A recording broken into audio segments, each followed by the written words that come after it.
कृपा सिंधू स्वामी समर्थ महाराज, कृपा सिंधू स्वामी समर्थ महाराज, कृपा सिंधू स्वामी समर्थ महाराज, कृपा सिंधू स्वामी समर्थ महाराज। कथा ही स्वामी करुणेची, लीला अगाध मायेची, आहे सदैव पाठीशी, साधही येते स्वामींची, नाम स्मरूया चला, कृपा सिंधू स्वामी समर्थ महाराज, कृपा सिंधू स्वामी समर्थ महाराज, कृपा सिंधू स्वामी समर्थ महाराज, कृपा सिंधू स्वामी समर्थ महाराज। महाराज श्री स्वामी समर्थ, जय जय स्वामी समर्थ, महाराज श्री स्वामी समर्थ, जय जय स्वामी समर्थ,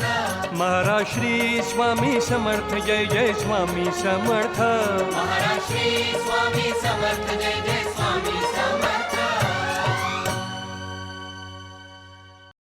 भक्ताची वाहवत चाललेली जीवन नौका सत्पथावर आणण्यासाठी गुरुला चमत्काराचा आधार घ्यावा लागतो. त्यासाठी भक्तामध्ये आवश्यक ते शारीरिक आणि मानसिक बदल करण्याचे सामर्थ्य गुरुमध्येच असते. बाळप्पा, हल्ली स्वामींच्या दर्शनासाठी नुसती झुंबड उडायला लागली ना लोकांची. हो ना. भारतवर्षाच्या कानाकोपऱ्यातून लोक इथे येतात. जाती नाही, प्रांत नाही, धर्म नाही, कसलंच बंधन नाही. स्वामी आता सगळ्यांचे झाले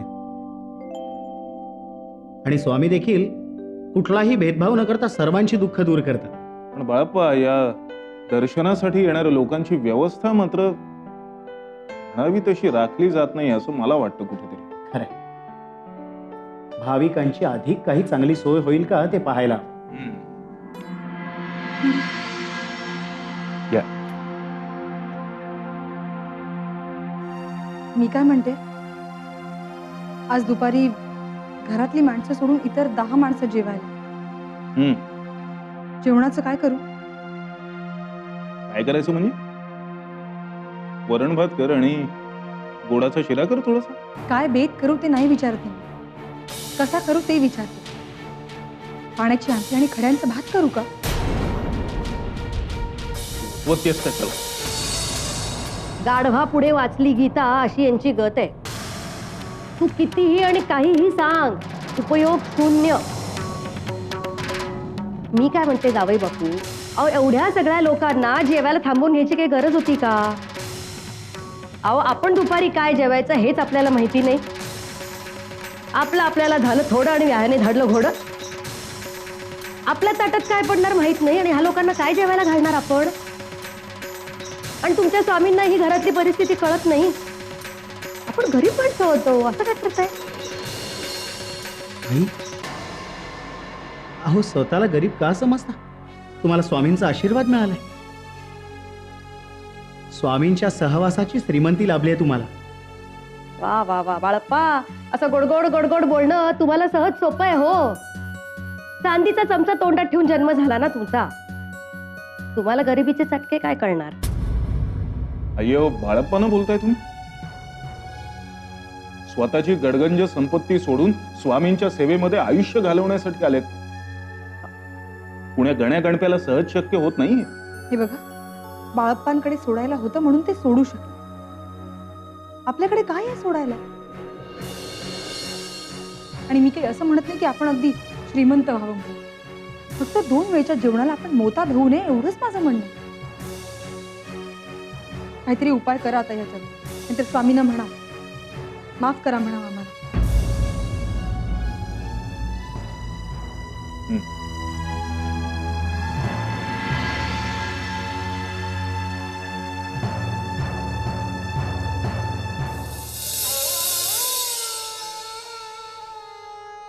सोळप्पा, काय झालं? काय नाही, म्हणजे बघा ना, स्वामींच्या भक्तांची सेवा ही एका अर्थाने स्वामींचीच सेवा आहे. मलाही पटतंय आणि मनापासून आवडतही आहे, पण माझ्याही काही मर्यादा आहेत. हा प्रपंच त्यानेच दिलाय ना. परमार्थासाठी प्रपंच वाऱ्यावर तर सोडू शकत नाही ना. स्वामींनी त्यांच्या भक्तांच्या भोजनाची आणि राहण्याची जबाबदारी माझ्यावर सोपवली. हे काहीच अनुचित नाही, तो अधिकारच आहे त्यांचा. अहो पण माझी पत्नी बोलते त्यातही काही चूक नाही. हेही पटतंय, तेही योग्य वाटतंय. कोंडी झाली हो माझी, विधा मनस्थितीत अडकलोय. अहो जिथे स्वामी आहेत तिथे काळजी किती तक धरणार. स्वामी सगळं जाणतात. अहो त्यांच्या इतक्या दूर दूरवरनं आलेल्या भक्तांचं दुःख ते निवारण करतात. मग तुम्ही तर त्यांच्या इतक्या जवळचे आहात. तुमचं दुःख नक्कीच दूर करते. तुम्ही नका काळजी करू, स्वामी सगळं ठीक करतात. अहो स्वामी समर्थ कुठे भेटतील. मी नारायण भीमाशंकरून त्यांच्या दर्शनासाठी इथपर्यंत आलोय. आपण मला काही मदत करू शकाल का? नक्कीच. चला आम्ही स्वामींकडेच निघालो. या. चल.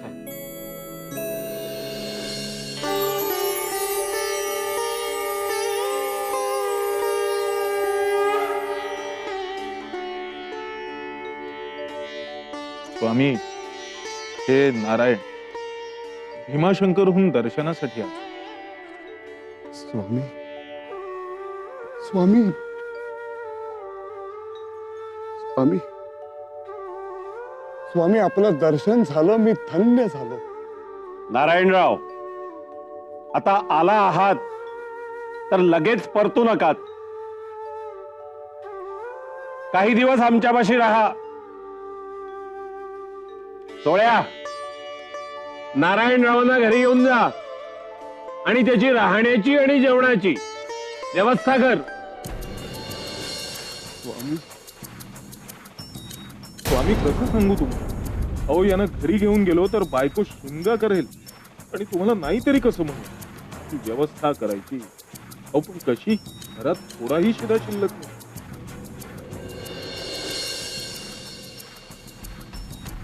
सोळ्या, अरे तुझी परिस्थिती आम्ही जाणतो.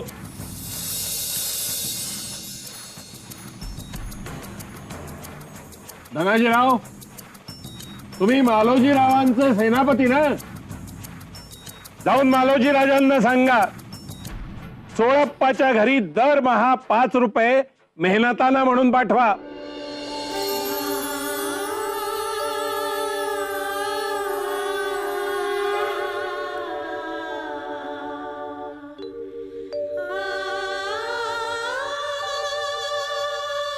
स्वामी स्वामी आपण कृपाळू आहात, कनवाळू आहात. अहो मी न सांगताच माझी अडचण दूर केली तुम्ही. अरे तुझ्यापेक्षा आम्हाला तुझी काळजी अधिक आहे.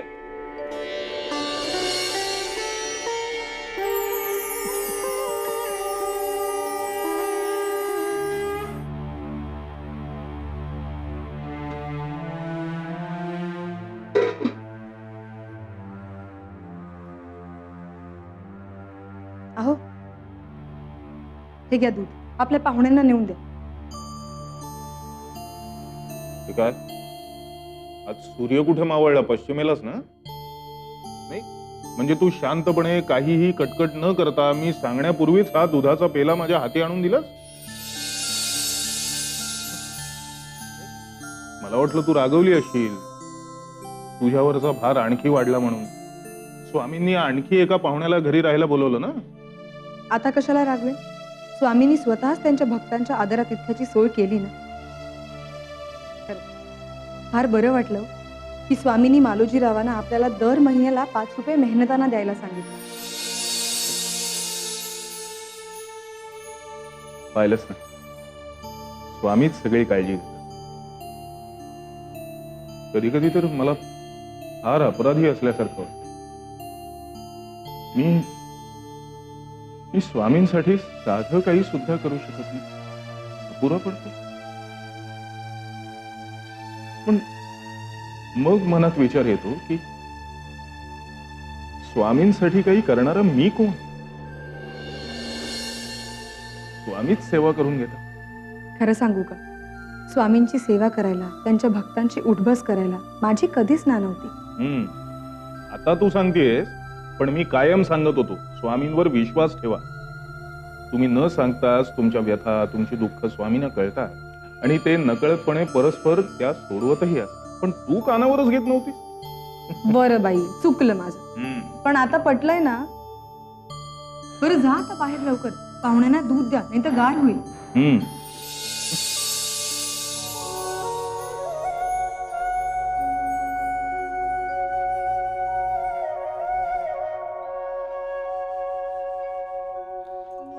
नारायणराव, हो हे काय करताय? शिवलिंग बनवतोय. रोज रात्री एक शिवलिंग बनवायचं आणि पहाटे त्याची यथासांग मनोभावे पूजा करायची. गेले 30-40 वर्ष हा माझा नियम आहे. मला वाटतं की याच माझ्या सेवेचं फळ म्हणून महादेवानं माझी आणि स्वामींची भेट घडवून आणली. माझं आयुष्य सार्थकी राहिलं. तुमची सेवा तर सफल झाली, पण तरीही तुम्ही हा तुमचा नेम. होय, याच माध्यमातून महादेवानं मला उपकृत केलं. त्याचे हे उपकार स्मरण्यासाठी मी आजन्म हे व्रत सुरूच ठेवणार. माझ्या जीवात जीव असेपर्यंत मी शिवलिंग करत राहणार.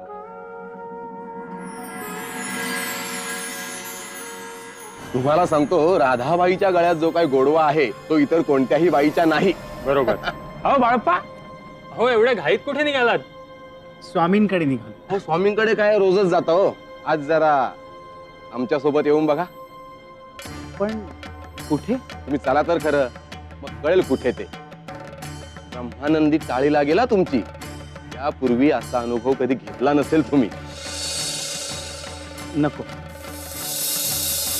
मला स्वामींच्या पायाशी सुख आहे. मला माझ्या वाटेने जा. अहो तुम्ही तुमच्या वाटेने जाच हो, पण एकदा आमच्या रस्त्यावर 4 पावलं टाकून तर बघा. अहो स्वर्गानुभव काय असतो हे कळेल तुम्हाला. अहो पण नाही नाही, आता पण नाही की परंतु नाही. चला बरं तुम्ही. चला चला चला बाळप्पा, एकदा पहा तरी या पृथ्वीवर तर स्वर्ग काय असतं ते.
ए राधे, आलेत का ते? कोण? अगं तूच बोलवायला सांगितलंस की त्यांना. पाठवू की आत?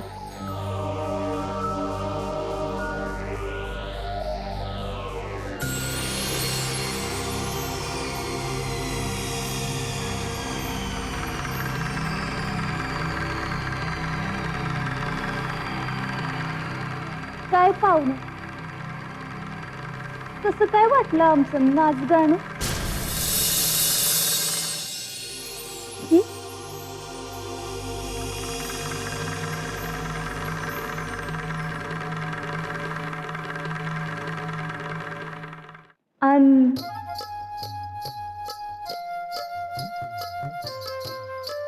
आणि मी कशी वाटली तुम्हासनी?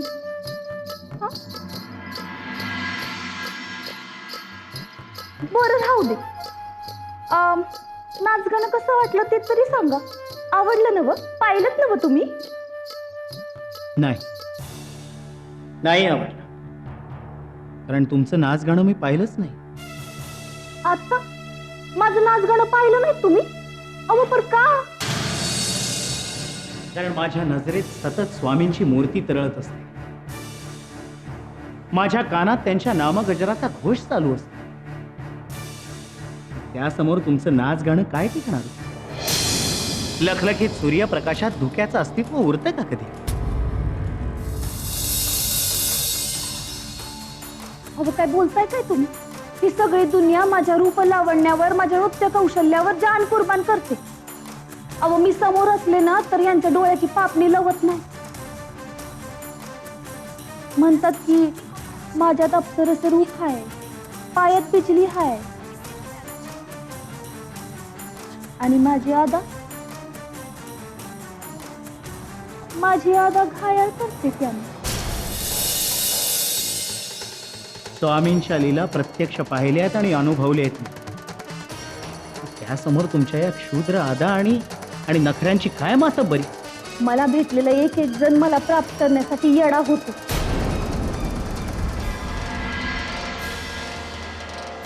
मला सांगा, मनोमन माझी अभिलाषा वाटली असेल ना तुम्हाला बी? कबूल करा की.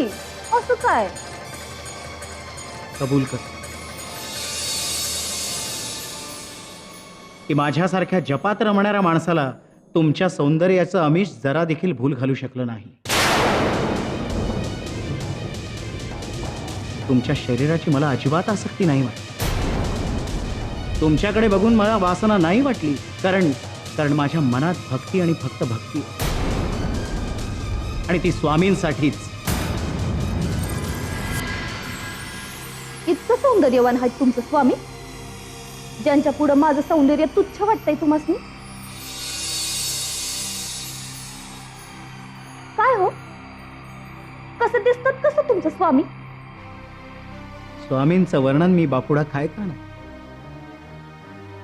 तरी देखील स्वामींच्या सौंदर्याचा तुम्हाला अंदाज यावा आणि तुमच्या सौंदर्याचा अहंकार गळून पडावा म्हणून त्यांचं वर्णन करण्याचं धारिष्ट्य करतो. स्वामींचं ते दिव्य रूप काय वर्णन? सूर्याचं तेजही फिकं होईल असं तेज त्यांच्या मुखावर असतं. तुम्ही शेकडो वेळा चंदनाने स्नान केलं तरी तुमच्या अंगाला तकाकी लकाकी येणार नाही, इतकी तकाकी लकाकी त्यांच्या अंगात भिनलेली आहे. कमळासारखे नेत्र आहेत, पापण्या म्हणजे जणू झुलती नक्षत्र. अवघी सृष्टी समावेल असं विशाल उदर त्यांचं. अजानुबाहू आहे. गुलाबाच्या पाकळ्यांप्रमाणे सुंदर आणि कोमल शरीर आहे त्यांचं. स्वामींचं वर्णन करायचं तर काय काय करायचं? अहो त्यांचं वर्णन करायला बसलो ना तर दिवस आणि रात्र नाही, वर्ष कमी पडतील. असतील ते देखणं, पण म्हणून मी कमी हाय असं नाही ना? नाही, तुमची आणि स्वामींची तुलनाच होऊ शकते. सौंदर्य मापण्याच्या माझ्या मोजपट्ट्या फार वेगळ्या. तुम्ही स्वामींच्या पासंगालाही पुरणार नाही, कारण स्वामींच्या सौंदर्याला अध्यात्माचं अधिष्ठान.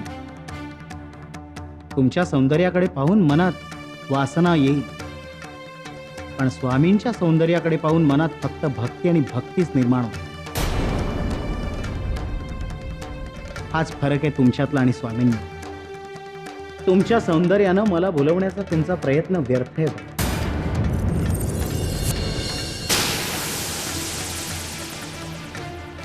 मी आता तनामनाने स्वामीमय झालो. माझ्यातनं आता स्वामींना वेगळं करणं केवळ अशक्य.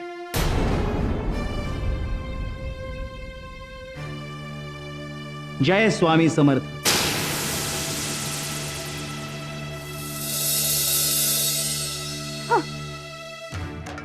स्वामी समर्थ. बघितलंच पाहिजे या स्वामीला. तर माझ्या सौंदर्याच्या जाळ्यातून भलं भलं सुटू शकलं नाहीत. हा स्वामी काय चीज आहे? हा कसं काय अलिप्त राहू शकतो? त्या माणसांच्या डोळ्यावर स्वामींची पट्टी बांधली होती. ती जर नाही उतरवली तर नावाची राधा नाही. त्या स्वामीला मला नामोहरम करायचं. अगं मला घडवताना त्या विधातानं खास मेहनत घेतली हाय. माझ्या अंग प्रत्यांगात एक आव्हान आहे.